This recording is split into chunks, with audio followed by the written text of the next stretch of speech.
अस्सलामुअलैकुम। Sports section में खुशामदीद। मैं हूं शाहजेब अहमद। रावलपिंडी में नेशनल T20 का मेला जारी है। इस वक्त मोहम्मद रिजवान की खैबर पख्तूनख्वा और शादाब खान की नॉर्दर्न के दरमियान मैच जारी है। नॉर्दर्न ने पहले बैटिंग करते हुए 181 रन बनाए। हदफ के ताकुब में खैबर पख्तूनख्वा की बैटिंग इस वक्त जारी है। गुज़िश्ता रात के मैच की अगर बात करें जो सेंट्रल पंजाब और सिंध के दरमियान खेला गया था, उस मैच में अकेला सिर्फ और सिर्फ शोएब मलिक सिंध की पूरी टीम पर भारी था। शोएब मलिक ने बेहतरीन बैटिंग की और नाकाबिले शिकस्त 85 रन बनाए। शोएब मलिक ने इनिंग्स में 5 छक्के और 8 चौके लगाए। इस इनिंग्स की बदौलत सेंट्रल पंजाब की टीम सिंध को शिकस्त देने में कामयाब हो गई। क्रिकेट के अलावा आज के प्रोग्राम में बात करेंगे रेसलिंग की। पाकिस्तान के नंबर 1 रेसलर इनाम भट्ट प्रोग्राम का हिस्सा होंगे, मगर सबसे पहले टॉप स्टोरीज। तो प्रोग्राम का करते हैं बाकायदा आगाज। जहां वर्ल्ड कप स्क्वाड का हिस्सा खिलाड़ी नेशनल T20 में नाकाम हो रहे हैं, वहीं हम ये देख रहे हैं कि 39 साला शोएब मलिक ने कमाल कर दिया है, बेहतरीन परफॉर्मेंस दिखा दी है। गुज़िश्ता रोज शोएब मलिक ने तूफानी बैटिंग की, 85 रन की शानदार इनिंग्स खेली। उस इनिंग्स की बदौलत सेंट्रल पंजाब ने सिंध के खिलाफ कामयाबी हासिल की। तो ये छक्के चौके भी देखे। नेशनल T20 में शोएब मलिक की परफॉर्मेंस तो सब ने देख लिया है, मगर वर्ल्ड कप स्क्वाड का हिस्सा खिलाड़ी खातिर खा कारकर्दगी दिखाने में बिल्कुल नाकाम है। पावर हिटर्स फ्लॉप हो रहे हैं। इसी इशू पर बात करने के लिए हमारे साथ मौजूद हैं साबिक फास्ट बॉलर तनवीर अहमद। बहुत शुक्रिया तनवीर अहमद आपका हमें वक्त देने के लिए। तनवीर अहमद, शोएब मलिक ने बेहतरीन इनिंग्स खेली है, ना सिर्फ अच्छी इनिंग्स खेली है बल्कि शोएब मलिक ने अकेले अपनी टीम को कल मैच भी जितवा दिया है। मगर वर्ल्ड कप स्क्वाड का हिस्सा खिलाड़ी कब परफॉर्म करेंगे, हमें सिर्फ इसका इंतजार है। खुशदिल शाह हों, आजम खान और सोएब मकसूद, क्या इस मिडिल ऑर्डर के होते हुए पाकिस्तान वर्ल्ड कप जीत सकता है? कोई चांसेस हैं? देखिए, जो आपने सवाल किया है, सोएब मकसूद की अगर हम परफॉर्मेंस देखते हैं, फिर आज़म खान की हम परफॉर्मेंस देखते हैं, खुशदिल शाह की हम परफॉर्मेंस देखते हैं, ये लोग तीनों वर्ल्ड कप स्क्वाड का हिस्सा हैं। और इन तीनों के साथ अगर हमने वर्ल्ड कप खेलने जाना है तो फिर पाकिस्तान क्रिकेट का अल्लाह ही हाफिज़ है, क्योंकि इनकी डोमेस्टिक क्रिकेट में बिल्कुल परफॉर्मेंस नहीं है। सोएब मकसूद ने तो फिर भी शायद थोड़े बहुत 1-2 50 किए हैं। आज़म खान देखिए, मेरे ख्याल 100 रन भी अभी तक वो नहीं कर सके। फिर खुशदिल शाह की भी परफॉर्मेंस इतनी अच्छी नहीं है। तो अगर वर्ल्ड कप स्क्वाड में चेंजिंग्स लानी है तो इन लोगों को ज़रूर टीम से निकाल कर किसी और अच्छे प्लेयर को टीम में लाना चाहिए। और शोएब मकसूद का तो आपको भी पता होगा कि उन्होंने कप्तानी भी छोड़ दी इस वजह से कि उन्होंने रन्स करने हैं। शायद कप्तानी का वो प्रेशर ले रहे थे, इस वजह से उन्होंने कप्तानी। बिल्कुल आप आजम खान का भी जिक्र कर रहे हैं। आजम खान वर्ल्ड कप में पाकिस्तान के मुतबादिल विकेट कीपर भी हैं। तो नेशनल T20 में हमने देखा कि आजम खान से ना बैटिंग हो रही है ना विकेट कीपिंग हो रही है। तो बेहतर नहीं होगा कि आजम खान की जगह सरफराज अहमद को शामिल कर लिया जाए? या सरफराज तजर्बाकार खिलाड़ी भी हैं और आपको लगता है कि उनका तजर्बा बाबर आजम के भी काम आ सकता है? क्यों नहीं। सरफराज की जो परफॉर्मेंस है वो बहुत अच्छी जा रही है T20 में, और ये भी बहुत बड़ी गलती की। चले, सरफराज को अगर नहीं लेके जाना था तो आपके पास रुहेल नज़ीर एक ऑप्शन था, क्योंकि इस सिलेक्शन कमेटी ने उन्हीं को पहले सेलेक्ट किया था। अगर उनको सेलेक्ट नहीं कर रहे थे तो फिर सरफराज को तो ज़रूर सेलेक्ट करना चाहिए था। आज़म खान को आपने सेलेक्ट किया है, उनका वेट भी इतना ज़्यादा है, उनसे बैटिंग बिल्कुल नहीं हो रही। पता नहीं लोग उनको क्या समझ रहे। स्ट्राइक रेट इतना ज़बरदस्त है। स्ट्राइक रेट की अगर बात करते तो फिर हसन अली से अच्छा स्ट्राइक रेट तो नहीं आज़म खान का। अगर स्ट्राइक रेट की बात करते हैं, कीपिंग में आपने देखा उनको कितने ज़्यादा उन्होंने कैचेस भी छोड़े, उनसे कीपिंग भी सही तरीके से नहीं हो रही। तो भाई इस किस्म की अगर सिलेक्शन करेंगे तो फिर बाद में अगर रोएंगे तो फिर आप लोग अपनी गलतियों से ही रोएंगे। अभी भी चांस है कि सरफराज अच्छा परफॉर्म कर रहा है, टीम को अच्छा लेके चल रहा है। सरफराज के पास कप्तानी का बहुत एक्सपीरियंस है। वर्ल्ड कप में बाबर आजम ही कप्तानी करेंगे, लेकिन जो एक्सपीरियंस है वो बाबर आजम के साथ बड़े अच्छे तरीके से वो अपना एक्सपीरियंस शेयर कर सकते हैं। टीम चेंज कर दें तो ज़्यादा बिल्कुल। अब और जैसा कि आप शोएब मलिक का भी जिक्र कर रहे हैं, शोएब मलिक 39 साल के हैं, आपने उनकी परफॉर्मेंस देखी होगी। अब फिटनेस भी उनकी कमाल की है। इस वक्त भी वर्ल्ड कप भी UAE में है, जहां कंडीशंस भी शोएब मलिक को सपोर्ट करेंगी। जो खिलाड़ी स्क्वाड का हिस्सा हैं वो नाकाम हो रहे हैं। तो शोएब मलिक इस वक्त भरपूर फॉर्म में, जैसा कि हम देख रहे हैं उनकी परफॉर्मेंस में, क्या शोएब मलिक को स्क्वाड में अब होना चाहिए, आपको लगता है? देखिए, शोएब मलिक जो परफॉर्म कर रहे हैं, एक्स्ट्राऑर्डिनरी उन्होंने बैटिंग की कल के मैच में भी, और मज़ा आया उनकी बैटिंग देख के। बड़ी सेंसिबल और एक्सपीरियंस बैटिंग नज़र आई। जितने उनके T20 के मैचेस हैं उस हिसाब से बहुत एक्स्ट्राऑर्डिनरी बैटिंग की। 39-40 साल के हो गए हैं, लेकिन हमें भी एक्सपीरियंस चाहिए। वर्ल्ड कप तक तो उनको लेके जाना चाहिए। और बहुत बड़ी गलती की थी हमारे सिलेक्टर्स ने, की थी क्या मतलब की है कि उनको वर्ल्ड कप में डाला नहीं, और बाबर आजम बार बार कह रहे हैं कि उन्हें शोएब मलिक चाहिए, क्योंकि मैंने जिस तरह आज़म का, शोएब मकसूद का या खुशदिल का नाम लिया, वो इतने हाईली रेट या इतने एक्स्ट्रॉर्डनरी प्लेयर्स नहीं हैं जिनके ऊपर हम ये सोच रहे हैं कि जी वर्ल्ड कप जीत जाएंगे। शोएब मलिक जैसा प्लेयर वर्ल्ड कप के स्क्वाड में ज़रूरी है, बहुत बहुत ज़्यादा। तनवीर अहमद, आपने हमें इस मामले पर ज्वाइन किया, आपका बहुत शुक्रिया। तो नेशनल T20 का जिक्र हो रहा है। नेशनल T20 में 17वां मैच मोहम्मद रिजवान की खैबर पख्तूनख्वा और शादाब खान की नॉर्दर्न के दरमियान इस वक्त जारी है। पाकिस्तान के नंबर 1 रेसलर इनाम बट ने यूनान और इटली में होने वाली बीच रेसलिंग वर्ल्ड सीरीज के टूर्नामेंट्स में गोल्ड मेडल जीते हैं, मगर रोमानिया में होने वाले आखिरी टूर्नामेंट में मेडल से वो महरूम रहे। इसी इशू पर बात करने के लिए हमारे साथ मौजूद हैं गुजरावाला से इनाम बट। इनाम बट, बहुत शुक्रिया हमें ज्वाइन करने के लिए।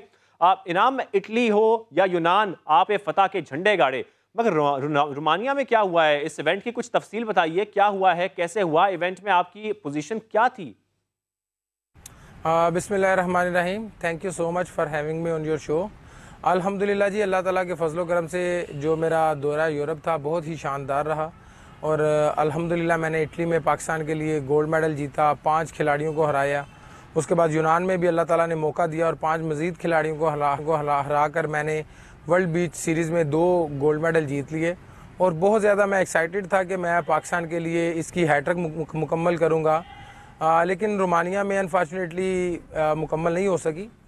इसकी बहुत जो बड़ी वजह थी वो ये थी कि हम ग्रुप में 3 खिलाड़ी हम खेल रहे थे, 4 खिलाड़ी हम ग्रुप में शामिल थे, जिसमें ग्रीस, पाकिस्तान, अज़रबैजान और यूक्रेन के खिलाड़ी शामिल थे, और बहुत अच्छा मेरा इवेंट जा रहा था। मैंने अपनी 2 फाइट्स को विन किया और ग्रुप में मेरी बड़ी स्ट्रॉन्ग पोजीशन थी। लेकिन उसके बाद जो दीगर 3 खिलाड़ी थे, उन्होंने तीनों टीमों ने मिलकर आपस में एक धांधली की, एक साजिश की, और उसमें उन्होंने ये किया कि सबसे पहले अगर ग्रुप में जो टॉप 2 खिलाड़ी होते हैं उन्होंने जो अगले राउंड के लिए क्वालिफाई करना होता है, तो उसमें उन्होंने सबसे पहले तो एक ये किया कि ग्रीस के जो खिलाड़ी है उसने मेरे खिलाफ वॉक ओवर दे दिया।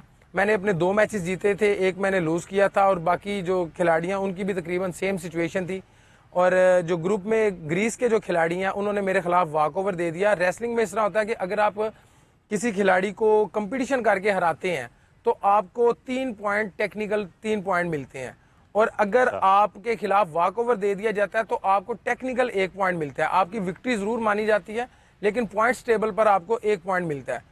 तो जो ग्रीस के खिलाड़ी हैं उन्होंने दूसरे दोनों खिलाड़ियों से कम्पीट किया और दोनों से मुकाबला हारे, और मेरे खिलाफ उन्होंने अपना मेडिकल सर्टिफिकेट जमा करवा दिया, हालांकि वो बिल्कुल ठीक थे। तो इस वजह से मेरी ग्रुप में मुझे 2 पॉइंट कम मिले और मेरी पोजीशन ग्रुप में फर्स्ट की बजाय सेकंड हो गई। और उसके बाद जो दूसरे 2 ममालिक थे, जिनमें यूक्रेन और अज़रबैजान के खिलाड़ी थे, उन्होंने फिर अपनी फाइट को जो है वो फिक्स किया, और जानबूझकर, जो कि बहुत स्ट्रांग अपोनेंट थे, उन्होंने उससे, जो अज़रबैजान के खिलाड़ी हैं उनसे उन्होंने मैच हारा। ना सिर्फ मैच हारा बल्कि उन्होंने 3-1 के स्कोर से इस मैच को किया, उन्होंने फिक्स किया, ताकि जो ग्रुप में उनकी पोजीशन मुझसे बेहतर हो जाए। तो इस वक्त भी जो ग्रुप फाइट है उसमें मेरी ग्रुप में सेकंड पोजीशन है 4 पॉइंट के साथ, और जो यूक्रेन के खिलाड़ी हैं उनकी भी 4 पॉइंट के साथ सेकंड पोजीशन है। लेकिन क्योंकि उनका जो मार्जिन था वो उन्होंने ज़्यादा मार्जिन से मुकाबला उनको जितवाया गया, इस वजह से उन्होंने क्वालिफाई कर लिया। अब इसकी भी जो नॉर्मल मिसाल है वो इस तरह से आप ले लें कि जिस खिलाड़ी को मैंने हराया था, अज़रबैजान के खिलाड़ी को 3-0 से शिकस्त दी, वही खिलाड़ी फिर क्वालिफाई कर गए और उन्होंने फिर गोल्ड मेडल का टाइटल भी जीता। तो इस तरह से ये पूरी एक लॉबी क्रिएट की गई थी वहाँ पर, और इसके खिलाफ हमने दरख्वास्त भी दी है जो ऑर्गेनाइजिंग कमेटी है उससे भी। यूनाइटेड वर्ल्ड में भी हमने इस मैच की जो है ना वो फिक्सिंग के हवाले से अपने इतराज़ात उठा दिए हैं।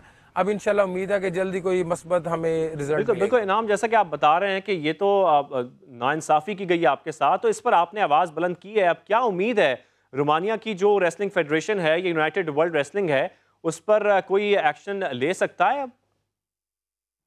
जी बिल्कुल, मैंने वहाँ पर जो ऑर्गेनाइजर्स हैं उनको अपने तमाम इतराज़ात से आगाह किया, बल्कि वो लोग खुद भी वहाँ पर इस चीज़ को फील किया जा सकता था, क्योंकि जब हम इंटरनेशनल लेवल पर खेलते हैं तो हमें एक ड्रेसिंग रूम असाइन किया जाता है और हमारी सारी कोशिश होती है, बल्कि हम उसी में ही रहते हैं, उसी में सारी अपनी एक्टिविटीज़ करते हैं।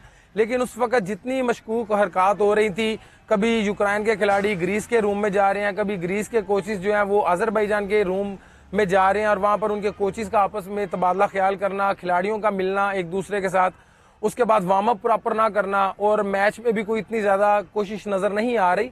तो ये वो तमाम एतराज़ात हैं जो वहाँ पर मैंने उठाए हैं। यूनाइटेड वर्ल्ड रेसलिंग को भी हमने मुतला किया है और उसके बाद जो ऑर्गेनाइजिंग कमेटी है जो रोमानियन रेसलिंग फेडरेशन, उसको भी एतराज़ात से आगाह कर दिया गया है और तमाम जो उस वक्त एक्टिविटीज़ थी उनकी उसको बारे में बताया गया।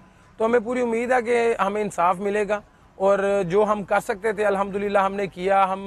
मैं ये समझता हूँ कि अगर मैं ओवरऑल इस तमाम इवेंट को कंक्लूड करता हूँ तो अल्हम्दुलिल्लाह मैंने टोटल जो है वो 15 फाइटें खेली हैं, जिसमें से मैंने 14 फाइट्स विन की हैं और 2 गोल्ड मेडल पाकिस्तान के लिए जीते हैं। तो मैं समझता हूँ कि जितने दूसरे खिलाड़ियों ने इस मुकाबलों में कम्पीट किया है, ये 4 वर्ल्ड सीरीज़ के इवेंट हुए हैं, मैं वो वाहिद खिलाड़ी हूँ जिसने 3 में पार्टिसिपेट किया और 2 गोल्ड मेडल जीते हैं। अदरवाइज किसी मुमालिक के कोई खिलाड़ी इस काबिल नहीं निकले या उनकी इतनी अच्छी परफॉर्मेंस नहीं रही मेरी वेट कैटेगरी में कि वो 1 से ज़्यादा मेडल जीते। वो भी उधर उन्होंने मेडल जीता जहाँ पर हमने पार्टिसिपेट नहीं किया और 1 मेडल उस जगह जीता जहाँ पर ये धांधली की गई। तो हमें हमारी पूरी उम्मीद है कि इंशाल्लाह हमें इंसाफ दिया जाएगा। बिल्कुल, हमें भी उम्मीद है कि आपके साथ इंसाफ हो। अगर आप रोमानिया में गोल्ड मेडल जीत जाते तो फतुहात हैट्रिक हो जाती, ऐसा होगा। और इस तरह के इवेंट से बाहर होना कितना मायूस कुन है। मोराल तो डाउन नहीं है आपका? जी बिल्कुल, एक बहुत बड़ी ख्वाहिश थी कि मैं अपने पाकिस्तान के लिए वर्ल्ड जो चैम्पियनशिप है उसमें एक हैट्रिक मुकम्मल करता और एक ऐसा कारनामा करता जो आज तक कोई पाकिस्तानी नहीं कर सका। अल्हम्दुलिल्लाह ये जो 2 गोल्ड जीते हैं ये भी इस मंजिल पर पहुंचने वाला मैं अल्हम्दुलिल्लाह अकेला पाकिस्तानी हूँ। लेकिन मैं समझता हूँ कि मोराल डाउन नहीं हुआ, बल्कि मोराल पहले से ज़्यादा बुलंद हो गया है। मैंने उस दिन ही इस इवेंट को ख़त्म कर दिया था जिस दिन ये इंसिडेंट हुआ था। उसके बाद से वेरी नेक्स्ट डे से ही मैं अपने जो हमारे आने वाले मज़ीद इवेंट हैं उनके लिए तैयारी कर रहा हूँ। अभी मुझे इंशाल्लाह मैंने साउथ अफ्रीका जाना है और उधर कॉमनवेल्थ चैम्पियनशिप में पार्टिसिपेट करना है। तो मैं समझता हूँ कि ये चीज़ें होती रहती हैं, हमें बस आगे बढ़ना है, बल्कि पहले से ज़्यादा एफर्ट करनी है। हमने देखना है कि अगर कहीं पर हमसे कोई गलती, गुस्ताखी, कोई कमी बेशी रह गई है तो हम उसको भी काबू पाएं और मज़ीद आगे बढ़ें। तो इंशाल्लाह आने वाले दिनों में मजीद पाकिस्तान के लिए मेडल आ रहे हैं और ज्यादा जुस्तजू के साथ बिल्कुल इनाम आप अपनी मेहनत जारी रखें। लेकिन इसके साथ साथ ये भी बताएं कि 1 गोल्ड मेडल ओलंपिक्स में मिलता है और 1 वर्ल्ड बीच गेम्स में मिलता है, दोनों में फ़र्क कितना है और क्या फॉर्मेट होता है इस वर्ल्ड बीच रेसलिंग सीरीज़ का? जी बिल्कुल, देखें जो ओलंपिक में गोल्ड मेडल मिलता है वो तो एक बहुत ही बड़ा इवेंट होता है और उसमें जो है वो पूरी दुनिया की जो टॉप गेम्स हैं उनको शामिल किया जाता है और पूरी एक जो है पूरा राउंड होते हैं आपके, उसको मतलब उस इवेंट में जाने के लिए क्वालिफिकेशन राउंड खेले जाते हैं। जो वर्ल्ड की टॉप रैंकिंग होती हैं उसमें वो लोग वहाँ पर पार्टिसिपेट करते हैं। और जो बीच पर इवेंट होता है इसमें और उसमें सबसे पहले जो फ़र्क है वो सरफेस का फ़र्क है। बीच जो गेम्स हैं उनमें तमाम बीच रेसलिंग के इवेंट आते हैं, तमाम बीच पर खेले जाने वाले मुकाबले शमूलियत जो है ना उनकी होती है। तो मेन फ़र्क तो यही है कि सरफेस का फ़र्क है। और ओलंपिक जो है एक बहुत कदीम अरसे से चल रहा है, तो बीच रेसलिंग जो है वो उस तरह इसका मतलब जो बीच गेम्स है उसकी बहुत देर बाद शुरुआत हुई है। तो लेकिन बीच रेसलिंग की भी एक बहुत बड़ी अपनी जगह पर अहमियत है।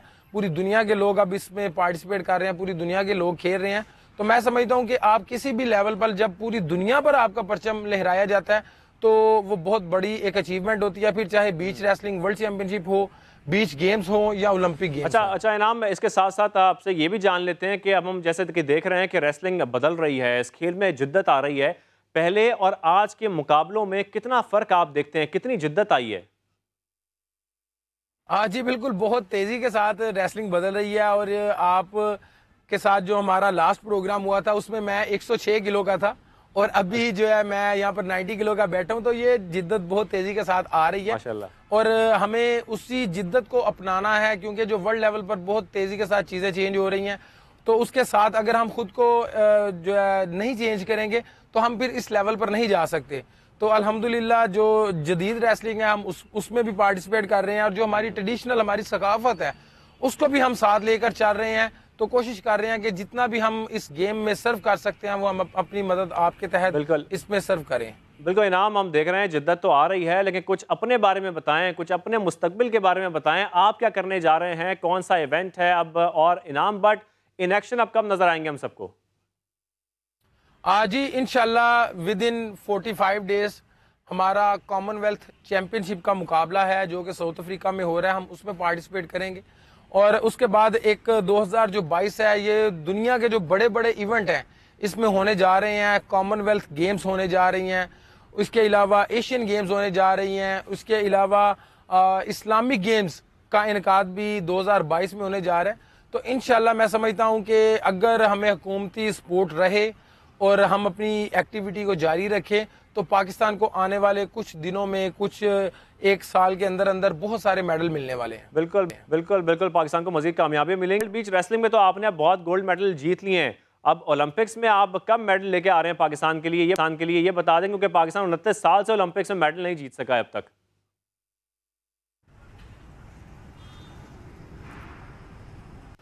देखें जी, किसी भी खिलाड़ी का जो सबसे बड़ा ख्वाब है वो यही होता है कि ओलंपिक में मेडल जीतना, और बिल्कुल हर खिलाड़ी की तरह मेरा भी ख्वाब है कि मैं पाकिस्तान के लिए ओलंपिक में भी मेडल जीतूं। उसके लिए बहुत ज़रूरी ये है कि ये एक इंसान फ़र्द वाहिद का काम नहीं है, इसमें हमारे इदारों की बहुत बड़ी हमारी ज़रूरत है कि वो हमारे साथ चलें, हमें सपोर्ट किया जाए। क्योंकि आप ये देखें कि ओलंपिक की जब हम बात करते हैं, इसमें ओलंपिक के क्वालिफाई राउंड आ जाते हैं, फिर उसमें आपको अपनी रैंकिंग को बेहतर करने के लिए बहुत सारे मुकाबलों में पार्टिसिपेट करना पड़ता है। और एक जो बहुत ज़रूरी चीज़ मैं समझता हूँ कि आपको, जब आपको अपने मुआश की परेशानी होगी, जब आप अपने मुआश की फिक्र करेंगे तो फिर आप अच्छे खिलाड़ी नहीं बन सकते, आपकी परफॉर्मेंस बेहतर नहीं आ सकती।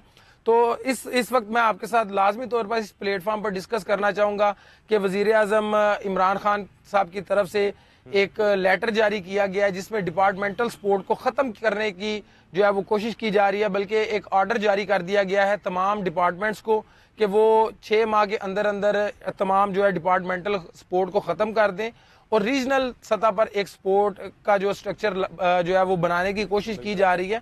तो मैं समझता हूँ कि ये ऐसा इतना एक खिलाड़ियों का और खेलों का गला घोटने वाला एक इकदाम है कि मैं समझता हूँ कि आप ओलंपिक की बात करते हैं तो आने वाले दिनों में अगर ये इम्प्लीमेंट हो गया तो हम साउथ एशियन गेम्स में भी आपको कहीं पर नजर नहीं आएंगे। आप ये देखें कि जो खिलाड़ी है वो गेम करता है किस लिए, गरीब घराने का बच्चा गेम करता है कि मेरी गेम अच्छी होगी, मुझे कोई जॉब मिल जाएगी, मेरा कोई फ्यूचर सिक्योर हो जाएगा। तो इस वक्त जो इतने खिलाड़ी खेल रहे हैं ऑलरेडी, उनको डिपार्टमेंट से अगर फारिग कर दिया जाएगा, जॉब से फारिग कर दिया जाएगा तो कौन सपोर्ट करेगा, फिर हम भी शायद सपोर्ट करने के काबिल नहीं रहेंगे। तो मैं इस प्लेटफॉर्म से भी वजीर आज़म इमरान खान साहब से रिक्वेस्ट करता हूं कि काइंडली आप खिलाड़ियों को और खेलों को प्रमोट करें। अगर आपने डिपार्टमेंटल क्रिकेट खत्म करनी है तो इसके मद्दे मुकाबिल आप जो रीजनल सतह का जो निज़ाम बनाना चाहते हैं पहले उसको इस्टेब्लिश कर लें।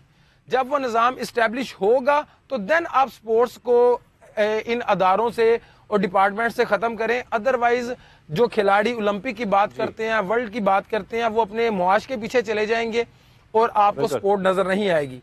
अगर हुकूमती सपोर्ट मुझे रही तो इंशाल्लाह मैं अल्लाह के हुक्म से पूरी कोशिश करूंगा कि पाकिस्तान का ओलंपिक का ड्रीम भी पूरा करूं इंशाल्लाह। ठीक है, बहुत शुक्रिया इनाम भट्ट, आप हमसे तफसीली गुफ्तगू कर रहे थे, आपका बहुत शुक्रिया। आज के शो से इतना ही, अब मुलाकात होगी अगले हफ्ते। अल्लाह हाफ़िज़।